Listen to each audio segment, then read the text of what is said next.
News 18 India.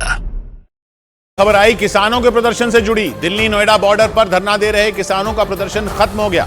बताया गया कि 6 घंटों की बातचीत के बाद पुलिस और प्रशासन के अधिकारियों की तरफ से भरोसा देने के बाद किसानों ने धरना खत्म करने का ऐलान कर दिया।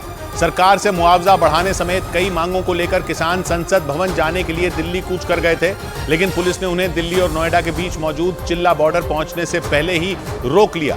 लेकिन कई घंटों की बातचीत के बाद किसान धरना खत्म करने पर राजी हो गए, क्योंकि सुबह से ही उत्तर प्रदेश के नोएडा में दिल्ली की सीमाओं पर किसानों ने अपनी मांगों को लेकर डेरा डाल रखा था। नोएडा प्राधिकरण के खिलाफ धरने पर बैठे किसानों ने दिल्ली की तरफ कूच किया। उनकी तैयारी संसद का घेराव कर विरोध जताने की थी। जानकारी के मुताबिक पिछले 60 दिन से अपनी मांगों को लेकर किसान नोएडा प्राधिकरण के दफ्तर के बाहर धरने पर बैठे थे, और जब इनकी मांगों को नहीं माना गया तो हजारों की संख्या में किसान दिल्ली कूच कर गए।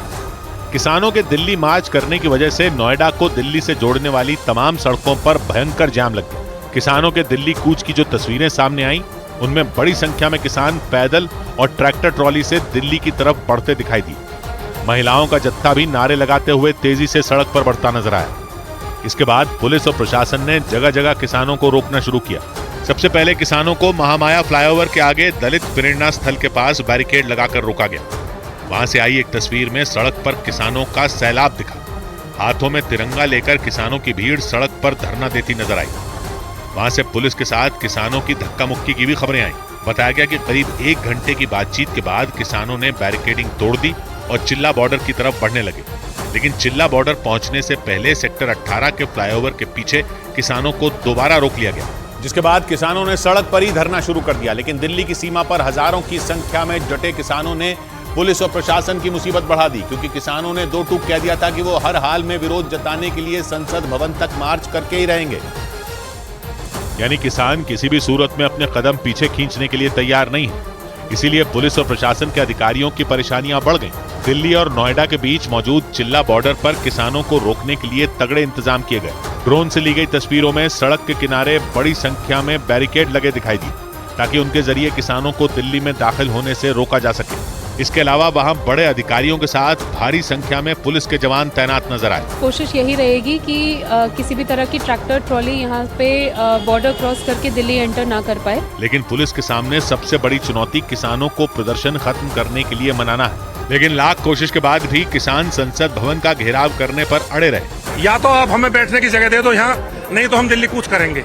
हमारे जो कई हजार लोग आपने पकड़े हुए हैं उनको छोड़ दो, यहाँ से हिलने वाले नहीं है। किसानों के मुताबिक जब सरकार जमीन लेती है तो मुआवजे का 10% पैसा काट लेती है, उसके बदले किसानों को जमीन दी जाती है। लेकिन किसानों का दावा है कि सरकार पैसा तो 10% काटती है, जबकि जमीन 5% के बराबर की कीमत की देती है। इसीलिए किसानों की मांग है कि सरकार जितना पैसा काटती है उन्हें उतने पैसों की जमीन दी जाए। और अपनी इसी मांग को लेकर किसान दिल्ली में संसद भवन का घेराव करने निकल गए। लेकिन जब नोएडा में पुलिस ने उन्हें रोका तो हजारों की संख्या में किसान सड़क पर ही धरने पर बैठ गए।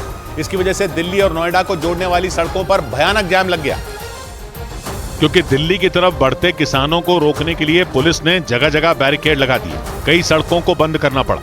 लेकिन लोगों की परेशानी तब और बढ़ गई जब पुलिस ने नोएडा और ग्रेटर नोएडा को जोड़ने वाले एक्सप्रेसवे को बंद कर दिया। इसकी वजह से वहां कई किलोमीटर लंबा जाम लग गया। गाड़ियां सड़कों पर चलने के बजाय रेंगती नजर आई। ये रास्ता जो कि ग्रेटर नोएडा से नोएडा की तरफ आता है, महामाया फ्लाईओवर के पास इसको यहाँ पर रोका गया है, क्योंकि आगे किसानों का धरना प्रदर्शन चल रहा है। हालांकि किसानों को चिल्ला बॉर्डर तक पहुंचने से पहले ही पुलिस ने दलित प्रेरणा स्थल के पास रोक लिया। धरने पर बैठे किसानों को प्रशासन के अधिकारी मनाने में जुटे रहे, लेकिन किसान अपनी जगह से टस से मस नहीं हुए। किसानों का आरोप है कि कई दिनों तक प्रदर्शन के बाद भी उनकी मांगे नहीं मानी गई। इसी वजह से दबाव बनाने के लिए एक दिन पहले 7 फरवरी को किसान महापंचायत बुलाई गई, और उसी महापंचायत में अगले दिन दिल्ली में संसद भवन तक विरोध मार्च निकालने का ऐलान किया गया। लेकिन किसानों के इस मार्च की वजह से नोएडा की ट्रैफिक व्यवस्था पूरी तरह चरमरा गई।